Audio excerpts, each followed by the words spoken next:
Bom dia, sexto ano, tudo bem com vocês? Eu espero que sim, que sejam todos bem, estejam todos aí recuperados das avaliações, tá bom? Vamos continuar aí com as nossas atividades do livro de língua portuguesa, agora sobre o numeral. Antes de pararmos ali para as avaliações, nós vimos essa classe de palavras numeral. Nós vimos que ela é uma classe de palavra ali que vai representar, né, o número, que o número é aquela ideia, né, aquela ideia de quantidade que nós temos e tal, que nós utilizamos para fazer operações. E aí nós temos a classe de palavras numeral, que vai representar ali, né, esses números. E nós temos alguns tipos de numerais. Nós temos os numerais cardinais, nós temos os numerais ordinais, multiplicativos, fracionários. E nós vimos aí o conceito de cada um, vimos os exemplos, tá bom? Se você quiser retomar aí, nós temos uma aula sobre numeral. Basta vocês procurarem aí, né? Não está muito longe essa aula e reverem, tá bom? Mas vamos lá. As atividades sobre essa classe de palavras estão nas páginas 252 a 257 do nosso livro de língua portuguesa, tá bom? Vamos lá. Peço que vocês façam aí a correção, peguem o livro de vocês para isso, tá bom? Questão número 1. No processo de formação de palavras, alguns numerais fornecem material para a criação de palavras em que a ideia de quantidade pode ser facilmente percebida. Nas palavras a seguir, indique qual é a ideia de quantidade presente. Vamos ver aqui quais são os numerais aqui, né? Qual é essa ideia, né, de quantidade em relação a esses nomes que nós vamos ler aqui, tá bom? Porque ao olhar ali, ao ler a palavra, nós já temos ali a ideia, certo? Essa ideia ali de quantidade, tá bom? Vamos lá. A, bicampeão. Bicampeão é uma palavrinha que indica aqui, ó, bi, 2, campeão, alguém, uma equipe que foi campeã 2 vezes. Então, bicampeão, seu time lá, ele é bicampeão, ou seja, ele venceu algum campeonato, algo lá, 2 vezes. Então, da palavra bicampeão, nós tiramos aí a ideia de quantidade, 2, tá bom? 2 vezes, 2 ali no caso, porque é a ideia de quantidade, tá bom? Vamos utilizar ali os numerais cardinais, tá bom? Que é a base ali dos nossos numerais. Bivalente, olha o bi aqui de novo, ó, 2, bivalente, 2, tá bom?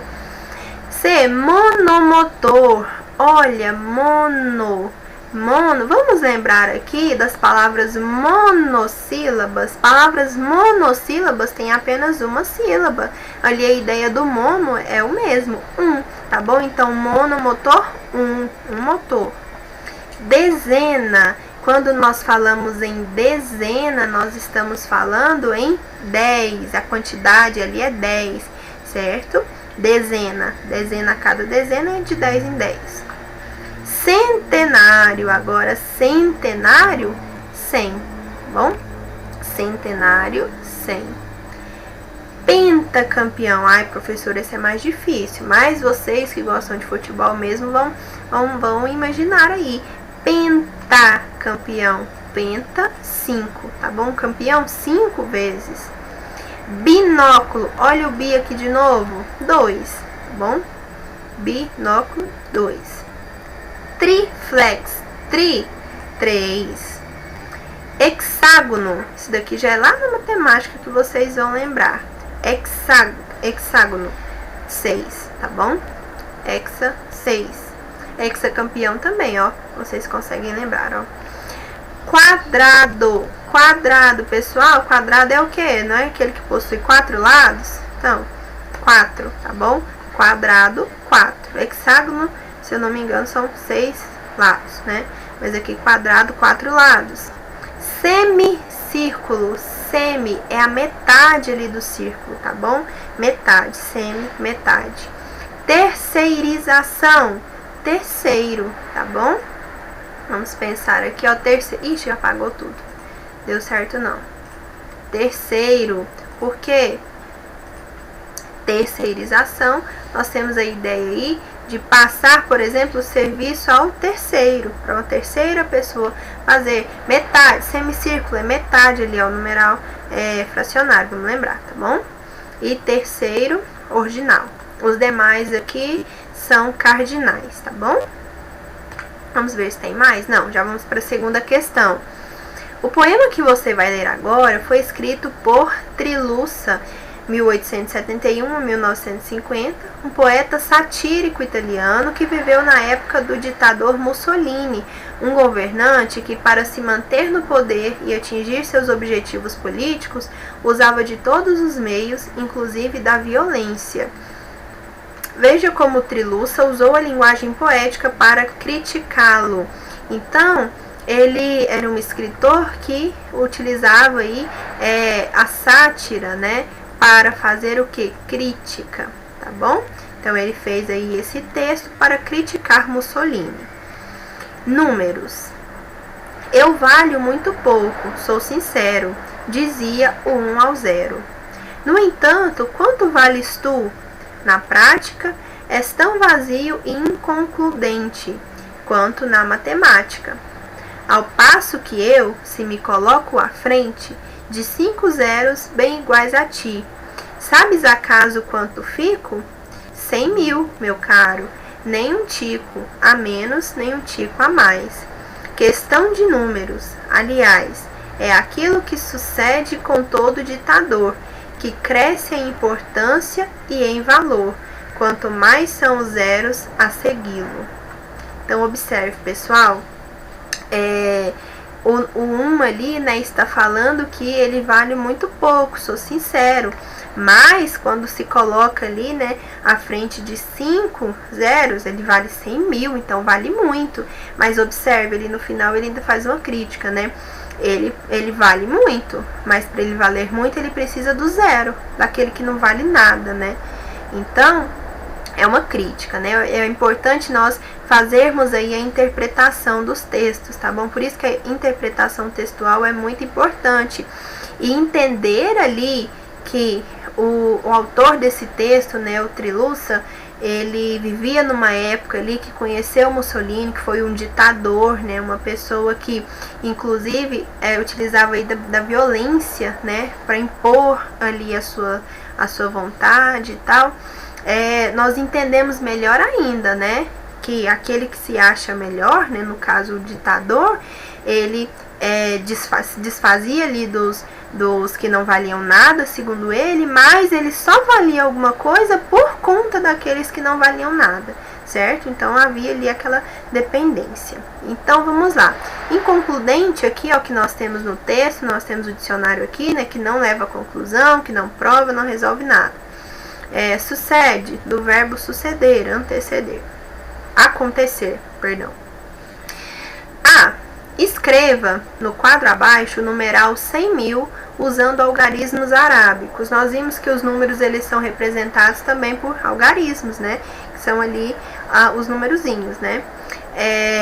Os algarismos arábicos, que é o que nós utilizamos na nossa língua. Ele ainda deu uma dica ali, olha, se eu coloco 5 zeros, ó, ao passo que eu me coloco à frente de 5 zeros. Então, nós já temos aqui bem a dica, né? Então, colocamos 5 zeros e 1 na frente, que é justamente isso daqui, tá bom? Lembrando que a cada 3 casinhas nós colocamos o ponto, tá bom? B. No poema, Trilussa faz uma metáfora bem interessante com esse numeral. Para ele, o que representa o numeral 1 e o que representa os zeros? Vamos lá. Para o poeta, o numeral 1 representa os ditadores, enquanto os zeros são as pessoas que o seguem. Observe. Ali nós temos o ditador, aquele que, observe a palavra, ele dita algo, ele impõe ali as suas ordens, as suas vontades, né? E os zeros, que são aqueles que não valem nada, são aqueles que devem acatar essas regras, né? Então, o ditador, ele é aquele que diz que vale alguma coisa, né? E os demais ali, os zeros, são as pessoas que os seguem os ditadores. C. Para o poeta, qual a importância de um ditador? Lá no comecinho ele disse, ó, eu valho muito pouco, né? Então o valor ali, a importância do ditador, muito pouca importância. D. Transcreva o verso do poema em que o poeta explica o que acontece com o ditador quando se coloca à frente dos zeros. Observe, se ele se coloca à frente, ele vale muito, né? Vale 100 mil, né? A metáfora lá que ele utiliza, né? Que cresce em importância e em valor, certo? É esse trecho aí que vai indicar isso. Vamos ver ali, ó. Que cresce em importância e em valor. Cadê? Penúltimo verso aqui, ó, que cresce em importância e em valor, né? O que acontece com o ditador? Ele cresce em importância e em valor. B. Nesse trecho, o 1 e o 0 funcionam como numerais ou substantivos. Explique. Nesse texto aí, nesse texto que nós acabamos de ler, do Trilussa, nós temos ali uma ideia de numeral ou substantivo. Pessoal, nós não vimos que o 1 é o ditador e o 0 são os demais, são aqueles que seguem o ditador e tal. Então nós temos ali a representação de substantivo, tá bom? Eles não valem ali como numerais, e sim substantivos, tá bom? Eles podem ser entendidos como personagens do texto, e são, né? Nós temos ali o ditador, é o 1, e os demais, o 0, eles são personagens, tá bom? Então, estão ali indicando personas, né? Aquelas pessoas, aquela representação ali do ditador, mais especificamente ao Mussolini, e os demais, tá bom? Aqueles que seguem Mussolini. 3. Assinale o caso em que não há expressão numérica de sentido indefinido. Observe que não há expressão numérica de sentido indefinido. Então, nós devemos ver aí qual aquela que indica definido ali essa ideia da expressão numérica, certo? O número ali. Ele é o 12º colocado. Aqui é algo indefinido. Nós estamos falando ali de uma colocação vaga? Não, está especificando. É específico, é definido. Ele é o 12º colocado. Então, não é indefinido, é definido. Nós já encontramos a nossa resposta, tá bom? Letra A, definido aqui. B, quer que veja esse filme pela 1000ª vez? Por que aqui não é definido, professora? Porque há algo vago aí, né? Pela 1000ª vez, é uma expressão que nós utilizamos quando nós fazemos algo, ouvimos algo, muitas vezes, inúmeras vezes, se perdeu a conta. Então, pela 1000ª vez, um exagero também, né, pessoal? C. Na guerra, meus dedos dispararam 1000 mortes. Aqui também não há a definição de realmente terem sido 1000 mortes, tá bom? É mais uma vez uma questão aí de exagero, né? Na guerra, meus dedos dispararam 1000 mortes. C. A vida tem só uma entrada, a saída é por 100 portas. Também não há ideia de definição aqui, tá bom? Sentido indefinido. Nenhuma das respostas anteriores. Nós vimos que tem sim a letra A, tá bom? Então, letra E não é nenhuma das outras, porque as demais B, C e D têm a ideia aí de indefinição, tá bom? 4. Você vai ler agora um pequeno trecho do belo livro Poesia Matemática de Milor Fernandes, uma narração inusitada que se passa dentro de um livro de matemática. Poesia Matemática. As folhas tantas do livro matemático, um consciente apaixonou-se, um dia, doidamente, por uma incógnita. Olhou-a com seu olhar inumerável e viu-a do ápice à base, uma figura ímpar. Milor Fernandes. Pessoal, nós vimos ali, né? Nós temos ali diversos termos que nós vemos lá na matemática, né? Então, aí está a beleza aí desse texto, tá bom? Poesia Matemática, do Milor Fernandes. De que fala o poema? Observe. O consciente apaixonou-se um dia doidamente por uma incógnita. Então, é a paixão aí do quociente pela incógnita, tá bom? Então, o poema fala da paixão de um quociente por uma incógnita. B. Por que no poema quociente e incógnita foram grafados com inicial maiúscula? Porque são os personagens ali, né? E nós sabemos que nomes próprios são os nomes ali desses personagens, né? Os nomes próprios são escritos com letra maiúscula, tá bom? Substantivo próprio, ele é escrito com letra maiúscula. Então, eles funcionam ali como nomes próprios. C. Pesquise no dicionário o sentido de quociente incógnita. O livro traz aqui algum conceito ali, tá bom? Mas vocês podem, espero que vocês tenham pesquisado no dicionário também de vocês. Se estiver diferente, não tem problema, desde que esteja lá no dicionário direitinho, tá? Quociente, resultado de uma divisão. Incógnita, grandeza a ser determinada na solução de uma equação, de um problema, aquilo que se desconhece e se busca saber, tá bom? Nós vemos muito em situações problemas, né, em questões de matemática, né, qual o quociente da divisão tal? É o resultado, a incógnita. Encontre a incógnita de tal operação, tá bom? Então, são termos aí que utilizamos lá na matemática, como o texto faz referência a isso. D. Com base nessas definições do dicionário, discuta com seus colegas e com seu professor. Por que será que Milor escolheu esses nomes para os personagens desse poema? Vamos pensar aí, quero ver a resposta de vocês, tá bom? Se vocês tiverem respondido, mande para mim, porque aqui é uma discussão, então é uma resposta pessoal, tá bom? O livro traz aí alguma sugestão, mas é uma discussão e uma resposta pessoal, né? Mas vamos lá. Como o quociente é o resultado de uma divisão, podemos supor que a ideia do poeta foi fazer uma referência à separação. O quociente seria o resultado da separação, divisão. Já a escolha pelo nome incógnita se deve justamente ao fato de ela ser, na matemática, grandeza a ser encontrada para se resolver um problema. A essa metáfora da incógnita, podemos acrescentar também o sentido do mistério. A incógnita seria uma mulher misteriosa. Então, ali, o resultado de uma separação, certo? Uma divisão ali, um relacionamento à separação. Aí, o resultado daquilo vai em busca de uma incógnita, de uma mulher misteriosa, né? Alguém misterioso aí, tá bom?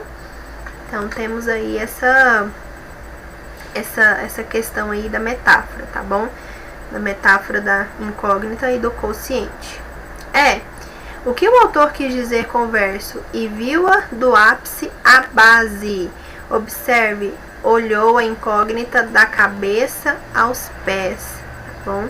Do ápice à base, tá bom? Da cabeça aos pés. F, porque a incógnita era uma figura ímpar. Observe, ímpar, não havia outra igual a ela. Quando nós falamos assim, nós utilizamos muito essa expressão, né? Nossa, ele é ímpar, ou ela é ímpar, porque não há outro igual, certo? Há só um ali, tá bom? Não havia outro igual a ela. E quando nós falamos em poema, né, geralmente a mulher, ela é idealizada, né?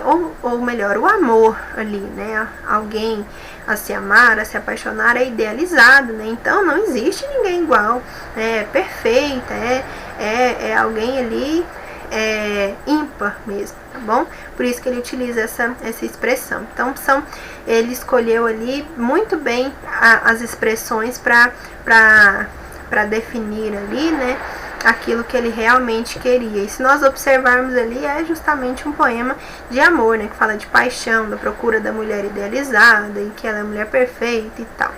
Podemos interpretar dessa forma, tá bom? Então a interpretação é algo bem pessoal também, mas analisando aí cada termo, cada palavra utilizada, fazendo a relação ali entre os sentidos de cada palavra, nós podemos supor aí essa interpretação. 5. Podemos dizer que o poema Poesia Matemática é predominantemente narrativo? Explique. Pessoal, o que é narrar? Narrar não é contar algo, contar uma história, e ali há a presença de personagem? né? Nós temos a incógnita e o quociente. E a narrativa não se utiliza ali justamente de personagens que estão ali numa situação, né? Então a personagens, a ação, a situação, né? Nós podemos identificar esses elementos narrativos nesse texto que nós lemos, no Poesia Matemática. Então sim, nós podemos afirmar isso. O poema é predominantemente narrativo, pois há um narrador, alguém que conta ali personagens, ações, espaço, tempo e etc. Porque nós temos a presença de elementos da narrativa nesse texto, tá bom? Então ele é predominantemente narrativo. 6. No poema há uma indicação de onde ocorre o encontro entre incógnita e quociente. Transcreva os versos em que podemos identificar essa informação. Nós não temos ali a ideia de lugar. Observe no poema a indicação onde ocorre o encontro, né, entre a incógnita e o quociente. Vamos lá, olha. As folhas tantas do livro matemático. Nós já de início nós já temos ali essa ideia de lugar, né? Onde eles se encontraram? No livro, né? Nas folhas ali do livro, né? As folhas tantas do livro matemático. Os dois primeiros versos, as duas primeiras linhas ali do texto. 7. Essa indicação de lugar é vaga, indefinida ou específica, definida? É vago ou é definido? As tantas folhas do livro matemático. Então não há definido ali, né, na página tal e tal. Há uma indefinição, as tantas folhas. Então é o sentido indefinido, tá bom? Indefinida, indicação indefinida.